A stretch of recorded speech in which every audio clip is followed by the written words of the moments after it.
Welcome to this Friday episode of the Wiley Wire. We're going to do a Thomas Crooks update.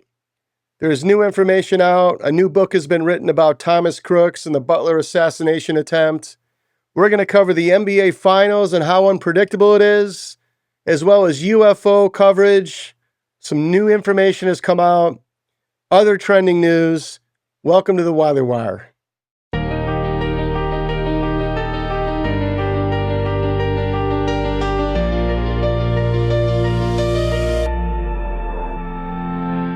Ken Silva wrote this new book, kind of talks about the assassination attempt of Trump, and he talks about Thomas Crooks and all the things that we don't know about the situation. And he was also interviewed by Tucker Carlson. And some of the things I already knew, but there was a heck of a lot more I didn't. And I'm going to go into those things as well. But just to recap you, Thomas Crooks is the Butler shooter. I've talked about how they scrubbed his social media, basically cremated his body before a full autopsy was completed, because the autopsy that was done is incomplete. Apparently there's shrapnel from the bullet still in his shoulder when they cremated him, so I'll get to that in a little bit. And also some of the things that I didn't know that are just mind-blowing to me is that, number one, really close to the assassination attempt date, he was already messaging his new school and his old school, trying to get some documents so he can get into his new school. I guess he was accepted to a different school. He was at a junior college. So he's obviously interested in pursuing life at that point. He was trying to get into a different school. So that seemed odd to me. But one of the major things that is really odd to me is this. I don't have the exact number, but it's in the high 30s, maybe low 40s. He went to the same gun range with an anonymous person. The name hasn't been released. And he's been there with them. Most of the time he's been at the gun range. And there's different areas of the gun range, long rifle area, then there's a handgun area. And he was checking into both these places with the same person at the same time. Is that a coincidence? Maybe. Doesn't seem like a coincidence to me. And I don't know if this person's ever been interviewed. We don't know who he is. We don't know who she is. We have no idea. But that's in the book. That was in the interview with Tucker Carlson as well. So who is this person that he was going to the range with? That's a pretty obvious question we haven't got an answer to. The other claim that Ken Silva makes is a police officer, a Butler police officer, actually shot Crooks first. That's why the shooting stopped. The sniper shot him second. And this Butler police officer apparently is not even talked about as the hero. Now, maybe the bullet hit the gun and that's why the shooting stopped, and then the sniper hit him. But the shooting stopped before the sniper killed Thomas Crooks, and there was a 26-second delay. So that's a question that needs to be answered. I'm not saying the sniper wasn't the hero. I'm not saying the cop was the hero or wasn't the hero. I don't know, but we deserve some answers. Another claim that Tucker Carlson makes is that Trump himself shut the whole investigation down. That's the reason it's not continuing. So I have theories on it, and I'll get to that afterwards, after I go over these pieces of the interview and the book. But another thing that just blew my mind, when the firefighter was shot and he was brought to Allegheny County, apparently because of the media, they wanted to take him to a different place other than Butler. Same with Thomas Crooks. But the person that did the autopsy on Thomas Crooks was somebody that wasn't from Allegheny County or Butler. It was an outside coroner autopsy person that was an American and Israeli dual citizen and works on October 7th as well. So that makes you wonder right there, why did an Israeli American citizen do this autopsy? I'm not saying he did anything that he wasn't supposed to do, but they said that they wanted someone more high-skilled, high-level to do it. I'm thinking to myself, there's probably somebody better in America than this person. I'm just saying. And then when you look at the autopsy report, he missed things. And he left things incomplete. And then cremated his body with shoulder shrapnel in his shoulder. With gun shrapnel in his shoulder. Cremated him. So that's all I'm going to say. I don't have any information of why they did this. After reading parts of this book, listening to the interview, it seems like Tucker Carlson tried to get to the bottom of it. He can't find anything. This Ken Silva tried to get to the bottom of it. He can only give these facts. It's it. He doesn't know the reasoning behind these odd things that occurred. So we're back to square one. And I hope that this isn't one of those things that we find out, or I find out, or you find out when you're in your 70s and 80s, when no one really cares about it anymore. Because the people want to know what happened and why Trump shut the investigation down. I don't like to speculate. I have my theories. I guarantee Trump probably wants to know the real story or has the real story and just doesn't want to release it. Probably protecting something that's an asset to him. I don't know what it is, but there's got to be something. Because this kid, from all the things I've read, there's no way that he did this on his own. He was contacting federal authorities. He was contacted by federal authorities like 2 days before the shooting. That's come out. There's a lot of things that have come out that just blow your mind. And then the fact that they said the case is closed, the case is not closed. The case is still open, but it's paused. So that's where we're at with this Thomas Crooks. I don't know how much more I can talk about it because we're kind of at a stalemate at this point. There's so many questions. Why did the coroner do this? The Israeli American autopsy person do an incomplete autopsy. Why did he even get brought in? Why was Thomas Crooks noticed on the roof multiple times? Why did a Secret Service person say there's a suspect that looks odd that's on the roof? There's just so many unanswered questions, and the more you look into it, the more questions you're going to have, not answers. So that's where we're at. We'll be back with our next segment.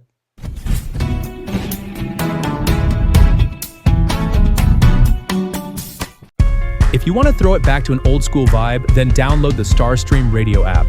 We play the best rock from 1970 to now. Enjoy 4 different stations. No skipping, just sit back and listen. Download the Starstream radio app today. We are also available on many other platforms, including iHeartRadio, TuneIn, and more.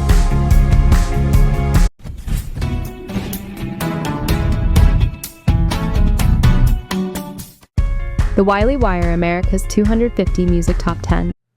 All right, America's 250, 1970s, top 10 best artists, musicians of the decade. And first off, I want to say, people ask me why Elvis wasn't in the 1960s, because he really made his mark in the 50s, and he didn't make his mark, to me, influencing music in the 60s. But I do have him back in the 70s, and we'll go over that.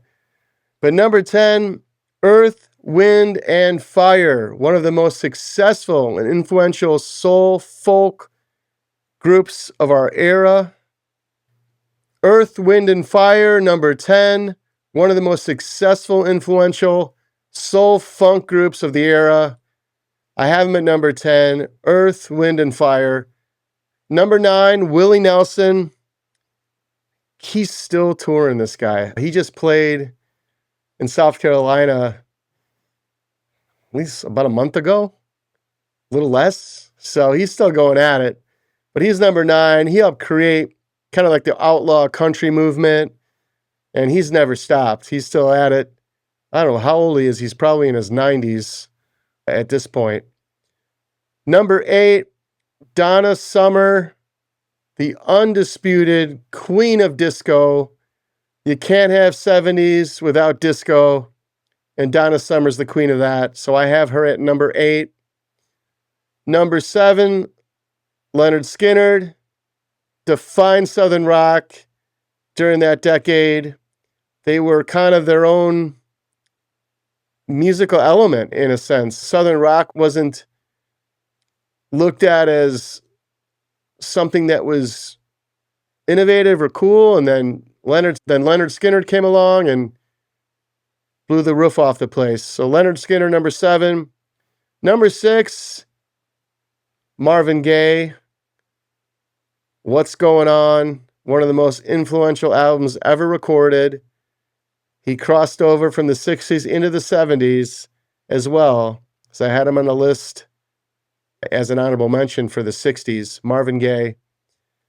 And number 5, you Elvis fans are going to be happy, Elvis Presley. Though his peak was earlier, he really came back with just a fury, playing the Madison Square Garden show. It's like the first artist ever to sell out Madison Square Garden back-to-back nights. He also released 3 different great albums, some chart-topping songs, and the 70s were a great decade for him musically up until his unfortunate passing in 1977. Elvis Presley, the king, at number 5. Number 4, Fleetwood Mac. The Rumors album is one of the greatest song albums of all time. Timeless music. Would be great in any decade, any year. So Fleetwood Mac, number 4. Number 3, Bruce Springsteen. Born to Run, Darkness on the Edge of Town. It really established him as one of the great musical voices of the 1970s. He burst on the music scene, and you know what happened in the 80s. But Bruce Springsteen, number 3. Number 2, the Eagles. One of the best-selling bands in history of music. Hotel California became their defining album of the decade. But Eagles at number 2. And number 1, 1970s, Stevie Wonder. He dominated the decade with Talking Book, Intervisions, Fulfilling This, First Finale, and Songs in Key of Life. He won multiple Grammys and influenced generations of musicians. So I got Stevie Wonder as number 1. The 70s were one of those kind of like stepping stone decades where you had some great rock albums come out, but you also had some good kind of pop albums, and Stevie Wonder was definitely one of those artists that led the decade for American music. So that's our America's 250, 1970s best musicians. Next Friday, we'll be doing the 1980s, and things are going to start to heat up when we get closer to the 90s and 2000s. So tune in Friday next week for our music top 10 of the 1980s.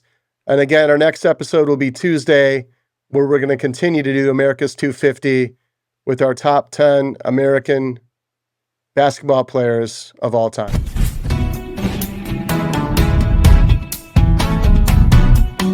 Briefly touch base on this horrible death of Austin Metcalf. He was the Frisco, Texas student athlete competing at a track meet, and Karmelo Anthony was also a student athlete at the track meet. And I guess they had words. Austin Metcalf wanted him to leave the tent. Sounds like typical high school stuff that always happens. But I guess apparently, after being shoved, Karmelo Anthony took out a knife and stabbed Austin Metcalf in the heart. And his twin brother was there for his last seconds of his life. Karmelo Anthony was just sentenced to over 35 years in prison, tried as an adult for murder. He admitted to stabbing Austin Metcalf, and he claimed self-defense. The jury overlooked that self-defense claim, saying that it was an unjustified killing. Now, my take on it is this. You should have no sympathy for Karmelo Anthony. You should have sympathy for his mother, because she has to see her child go to jail for 35 years. The sympathy you should have is for Austin Metcalf, who died, no longer with us. And it's crazy to me to see people out on the street screaming that this kid should have been let off. There's multiple witnesses there. What could have Austin Metcalf done that was so bad or so life-threatening to Karmelo Anthony at a track meet at school that would make him stab him in the heart? You just ask yourself that question. That should be your answer right there. Did he throw him on the ground and beat his head into the concrete and then Karmelo Anthony stabbed him? No. None of that happened. So I don't care what skin pigmentation you are. It doesn't matter to me. That doesn't matter. If it was the other way around and Austin Metcalf stabbed Karmelo Anthony with a knife in the heart and died, I'd feel the same exact way. But watching the media just drive this narrative to get people to think this is some unjust ruling, that's life. If you're 17 years old and you don't understand that you can't take a knife and stab somebody in the heart, you deserve to go to jail as an adult. So the fact that he got 35 years to me is actually a gift. He'll probably get early release as well. But I want to talk more about school on this and kids and how things are today. When I was in school, the amount of bullying and, little abuse you'd get, freshman and senior. I remember when I was a freshman trying to get my head stuck down the toilet by a senior. I remember getting slapped in my ass as hard as possible. As one dude used to just go around and slap freshmen in the ass. It's part of growing up. Is it right? Is it wrong? Of course it's wrong. But it happens. And that's how school was.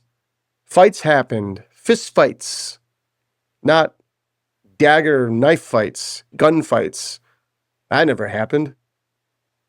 I never seen guns in school. I grew up in Chicago. Seen guns. I lived in the city.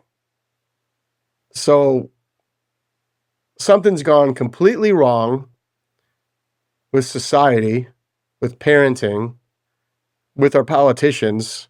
Obviously, starts with them. Media narratives. Feeling sorry for the bad guy. But he's just a kid. Yeah, he stabbed and killed somebody in the heart. Care if he's black, white, blue, green, brown. Who cares? The fact you were able to take a knife and stab somebody in the heart, you deserve to go to jail. But today, it's like the tough-nosed high school days where you get in a fist fight in the parking lot or in the park, and after you know you've won the fight, You back off. You almost feel bad. Maybe dust the guy off or whatever. Nobody was trying to kill each other, like physically kill each other. And today's day and age, it's like 0 to 10. You push somebody and you stab them. Say you get punched in the face. You grab a gun and you shoot them. What is going on right now? And what are these people doing in the streets acting like this guy should have got off? This kid should have got off. Get off with what? He stabbed a guy in the heart and killed him and admitted to it. Self-defense with tons of witnesses. It wasn't like it was in a dark park in the middle of the night. But let's just say this. Let's just say it was a racial thing, which there is no reports of that. Said something racist to him and pushed him. Does it still okay to stab him in the heart and kill him? Absolutely not. And that's didn't happen. So there's no excuse for this. Everyone should stop complaining over it. Because what that shows is that it's okay to stab somebody if you get punched or pushed. You didn't even get punched, you get pushed. So I do feel bad for the kid's mother. But what did you do? What did you do raising that child for him to have a knife on him? I know it's legal in Texas, but he has a knife on him and a track meet and he stabbed somebody in the heart. What did you do? And here you have this poor family, mother, father, the other brother, the twin brother, has to live with this the rest of their life. He had to watch his brother die in his arms. The parents got to go through this every day they wake up. So if anybody should feel bad for somebody, it should be the parents of Austin Metcalf.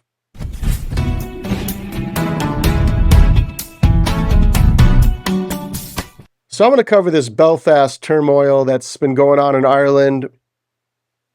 Absolutely horrific beheading attempt by a lunatic immigrant that came to Ireland, like many others, and are just attempting to kill Irish people.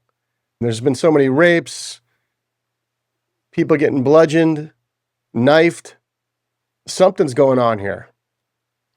Now we're all refugees, immigrants that come to other countries. This guy that tried to behead this Irish guy? No. But when you take people from other countries where you don't know who they are, you don't know where they came from, you don't know how old they are, most of them are men. Yes, most of them are men. And you have no idea if they were in jail, mental institution, you have no clue. And that's the truth.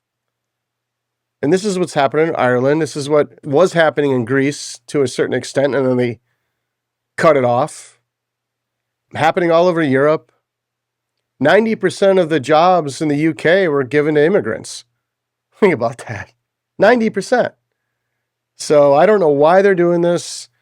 I'm glad Trump shut it down because this could be America. There's already facets of this in America that's happened. There's multiple people that have been killed. Couple women jogging with kids killed by illegals. Those are just the highlighted cases, the ones that made the news. And America's a huge country. So it takes a little longer for this to really cause people to look at it like the people in Ireland are. I mean, just the heinous murders that happened in America in the last 4 years were committed by illegal aliens, were highlighted on some news networks, not a lot of others. It's a problem. You had the Gorman girl in Chicago, shot in the back of the head while she's running away. But this is what America can look like if it's done the way that Ireland did it and some of these other European countries. Now, this may sound controversial, but it is what it is. Beheadings didn't happen in Ireland. Attempted beheadings did not happen in Ireland. Didn't. And then you have the poor kid who died in the UK. That was just an absolute debacle. Watching the police respond to that. So apparently in the UK, what's called a dagger, it's a religious dagger. And I'm not too in depth on too much of the information behind it, but it's a religious thing. So that's the weapon that the Muslim kid used to kill the English kid who was just walking down the street. And of course, the Muslim kid claimed racism. The cops right away went to the Muslim kid's side. This guy was bleeding out, telling the cops he can't breathe, and they put his hands behind his back, and he died right there on the concrete. They didn't even check him for stabbing. He had multiple stab wounds. Now, this person has been charged now with murder just recently, which is a good thing. But Ireland's got to take the Conor McGregor approach. And he's absolutely right. It's okay to have people come to your country, but they got to be vetted. They got to go through a immigration process that's fair, legal. And if other countries are going to take on migrants and immigrants, they should do the same. Because it's going to happen a hell of a lot faster in Ireland than it can in America. And it obviously is. So that's my take on this Belfast heinous attempted beheading. Just to think that someone would try to do that, try to kill somebody in general, is just insane. Absolutely insane. And there's a lot of reasons behind this, but a lot of it is just stupidity, and politicians in all these countries and here who are probably getting paid. Something's got to be happening. When you look at something and you see somebody do something over and over again and it doesn't work, but they continue to do it over and over again, you can't find the reasons why. That's when you have to say it's being done on purpose.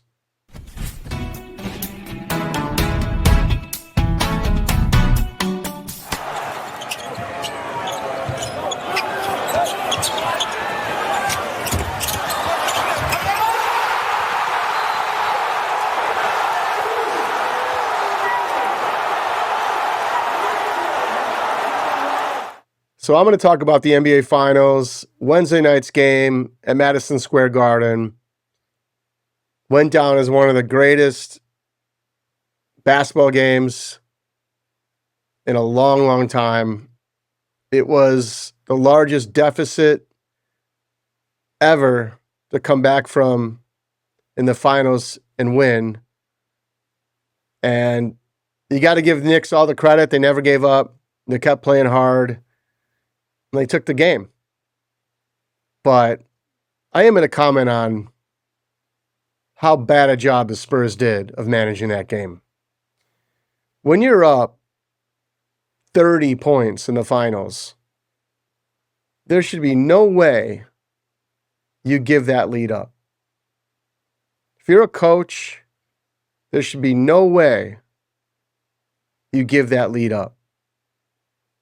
Yeah, the Knicks can make their runs, of course. The Spurs can go cold, of course, it happens.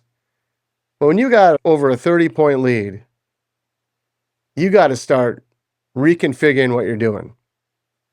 Let's just say you have a 20-point lead in the fourth quarter. You got a 7'6" guy on your team. Instead of rushing shots, shooting threes, you need to just drop it down to him every time. Slow the game down, run time off the clock, frustrate the Knicks, drop it down to Wemby over and over and over again. He's going to get fouled over and over again. He's going to score a ton of 2-point baskets. But no, they don't do that.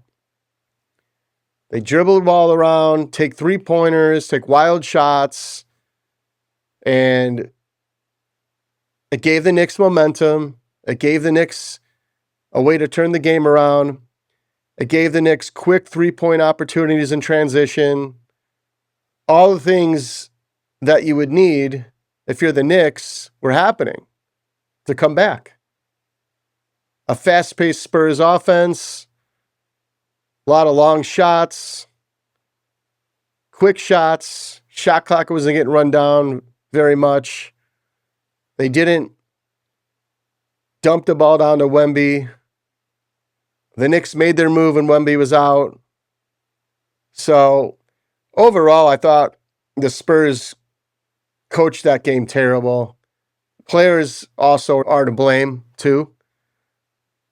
When you have a lead like that, you have to protect it.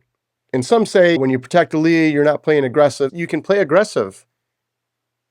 You just don't need quick shots and 3-pointers. You need to get the ball down low.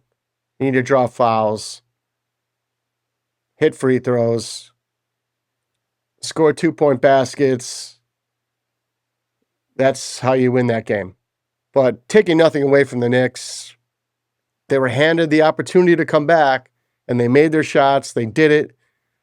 And all the kudos go to the Knicks for not giving up, fighting through a huge deficit, fighting back and making a game out of it, getting it close, getting it to the point you're tied, and then taking the lead. So it was one of the greatest finals games I've watched since the Jordan era.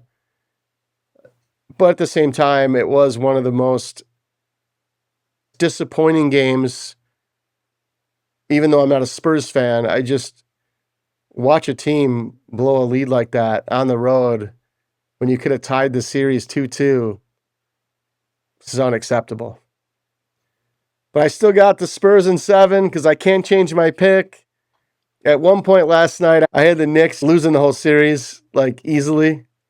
I figured, like, the Spurs found their way. They figured it out. They're up 30 points. And nope. Today's NBA. No lead is safe.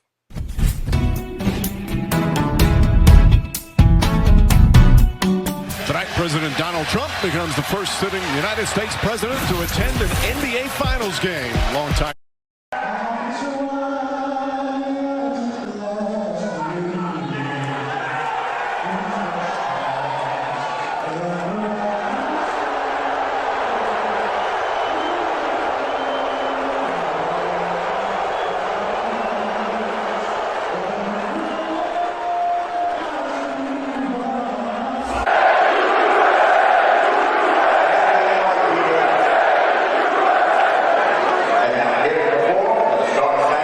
So I want to talk about Trump being at the Madison Square Garden Knicks game, game 3, and so stupid.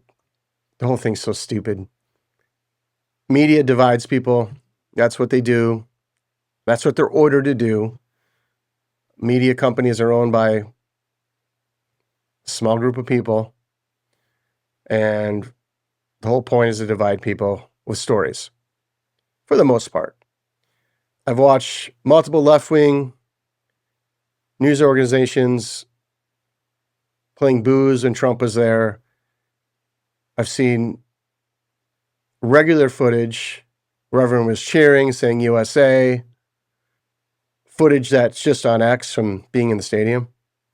I know people that are at the stadium that said they were cheering and yelling USA. I see right-wing media playing that end of the video. Everyone just got to stop, number one. Who cares? Who really cares? I just think it's so dumb. Okay, I hope I guarantee some people cheered for Trump. He got the majority of the vote in the whole country. I guarantee some people cheered for him. I guarantee that too, because Lee Zeldin almost won the governor over Kathy Hochul. Barely lost. Maybe he didn't lose, but he barely lost. That means there's people in New York who are Republican. Who cares? You're going to get cheers. You're going to get boos. Why is it a story? And then Stephen A. Smith comes out and says, the Knicks lost. That's like, what? It's the same thing when I stuck up for Mandami when the Mets were losing. It's all because he took the picture with the mascot. It's so stupid. No, it's not. The Mets suck. They're not good. That's why they lost. The Knicks lost because it was their first home game, and there's a lot more to deal with when you're at home. Fans, the atmosphere. That was the only game I had him possibly losing. I didn't see him losing it, but it was the only game I thought they possibly could lose at home. And they lost. Somebody's fault. It's not Larry David's fault. It's not Spike Lee. It's the players' fault and the coaches, whoever prepped for the game. But we got to stop this nonsense. I totally disagree with the Mandami curse on the Mets nonsense. The Knicks didn't lose because of Trump. The Knicks didn't win. Trump wasn't there that night. The Knicks won because the Spurs couldn't close out a game when they're up 30 points. But that's my take on it. But I had to comment on it because some prolific people were saying some stuff. You talk about sports all the time. You're saying that the Knicks lost because Trump was there? Thought it was stupid.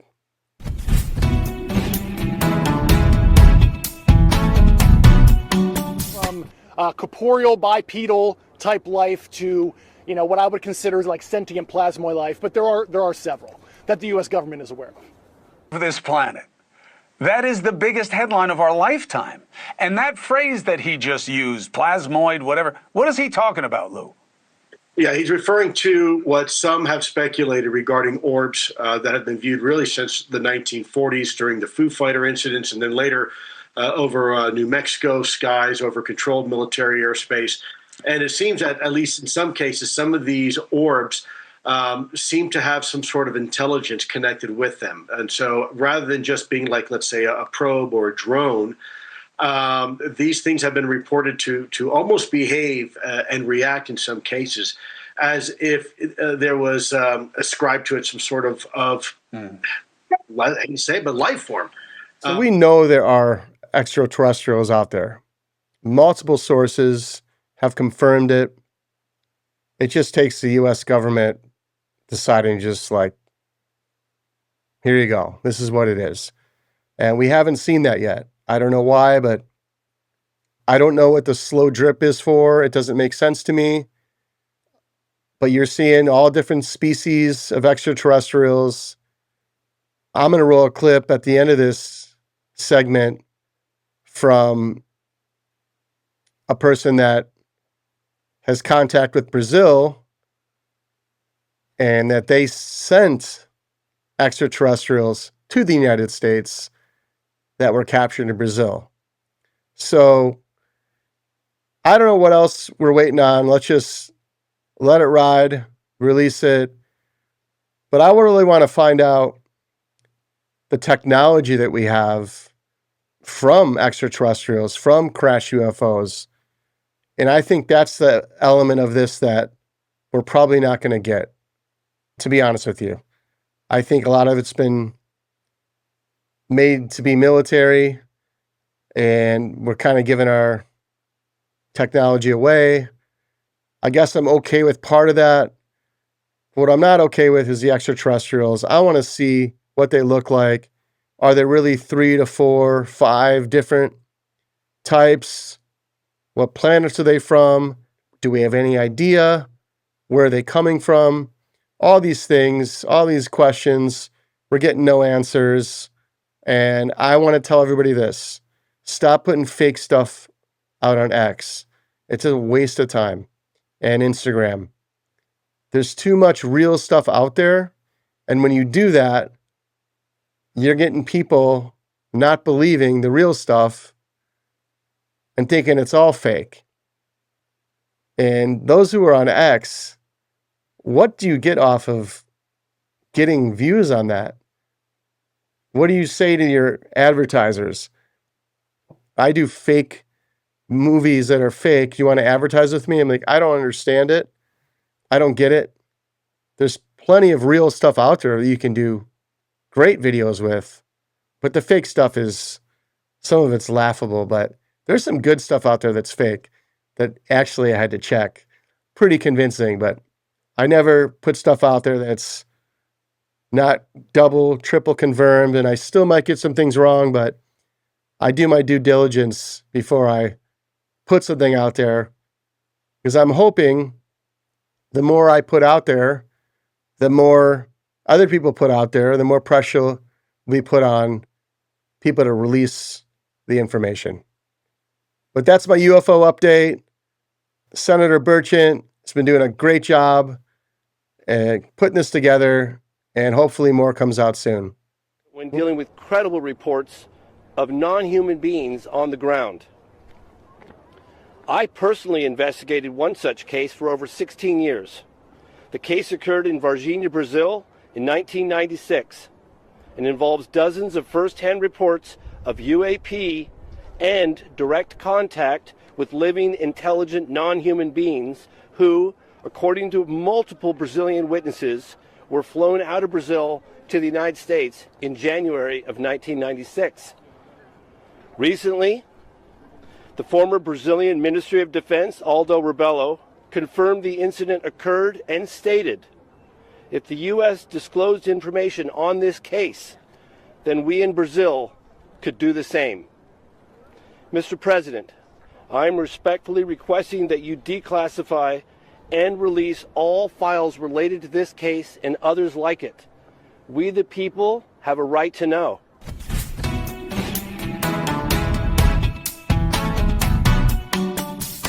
So I'm going to give a quick Iran update.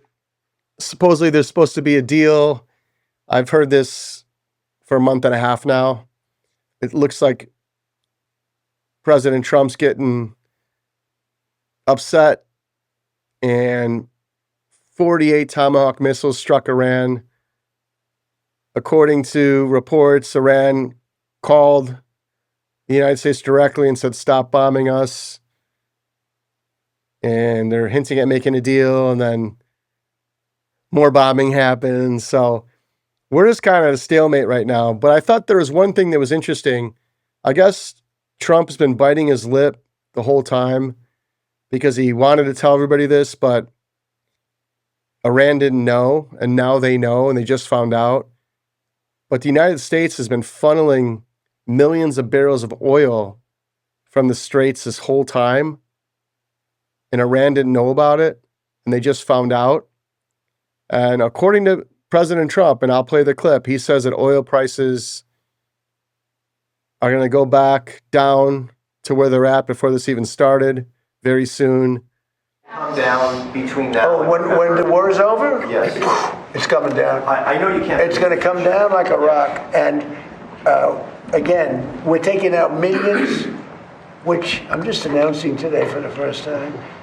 But we've been taking out millions of barrels of oil. Millions of barrels. Every night we took out oil. But now I'm going to tell you because they just figured it out. So now that they figured it out, I can tell you. It was very hard for me. I wanted to say it so badly, but I didn't want to ruin it. But it was very hard. But millions of barrels of oil has come out. And that's why it's at $85, $90 a barrel instead of $250. But we have the greatest military in the world, the toughest military in the world, just the best in every way. Nobody even close. There's no military that's even close. I rebuilt it during my first term. I'm using it now. When this conflict is over, Todd said, please go to conflict, right, as opposed to the word war. He didn't like the word war, but it's sort of a conflict. It's a military operation. When it's over, you will see oil drop to where it was before. Every analyst I've listened to that lean towards Trump, lean against Trump, one thing they all have in common is Iran will negotiate to the last minute. So nothing is really a possible deal until you get ink to paper here. But according to White House sources, they're saying this weekend a deal will be done in Europe, and J.D. Vance is supposedly going to fly there with Steve Witkoff and a few others to sign the deal. And it's basically a ceasefire with the Iranians getting rid of every possible facet of nuclear weapons, uranium, everything. So Strait's going to open right away. So we'll see what happens. Again, this has gone longer than I thought. There was a press conference where they said not to call it a war, call it a conflict. So whatever you want to call it, it is what it is. The Apache helicopter that got shot down, the boat that picked up the two soldiers that were in the dark sea at night, I guess it was a self-driving boat that picked them up. So this type of technology we have, I'd like to see the footage of that somehow. I don't know if we can get it, but pretty amazing that happened. So I'll keep my fingers crossed. I'll keep updating you on this. Been a lot longer than I thought. This war, this conflict, whatever you want to call it. But hopefully it's coming to an end. And I really think it will come to an end one way or the other. Like I said in previous episodes, I hope it's with ink to paper and not more military conflict. So we'll see what happens. I'll keep you updated.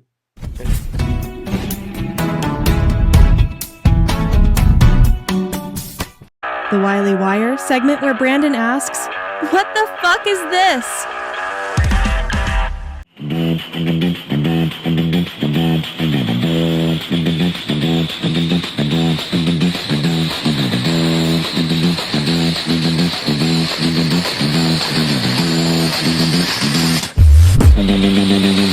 Dopamine.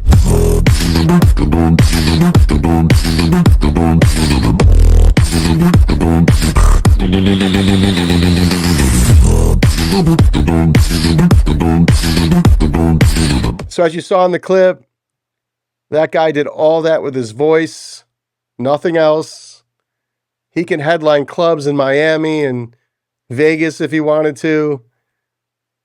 Can't believe he's doing that all with his voice. The best part is like, dopamine. It's DJ music. I was like, what a word to say for a electro concert. Dopamine.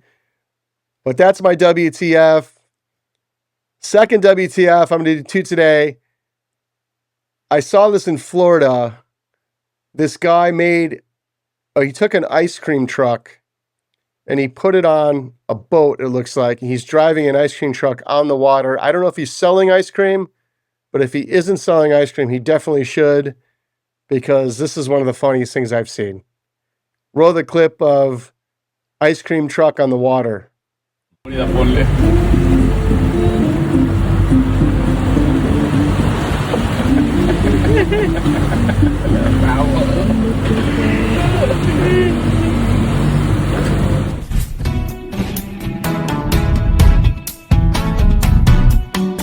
Thanks for watching episode 43 of The Wiley Wire. Like us, follow us, share us at The Wiley Wire on all platforms. We'll see you next week. And on Tuesday, we'll be covering the top 10 American basketball players of all time for celebrating America's 250. And then on Friday, we'll be doing the 1980s top 10 American musicians of all time. We'll see you next week. Thanks for staying wired. The Wiley Wire dives into sports, music, politics, health, and trending topics for entertainment, info, and education.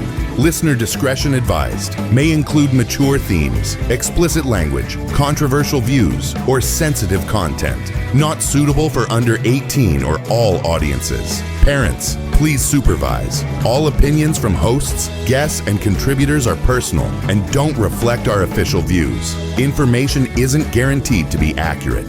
Do your own research and consult qualified professionals.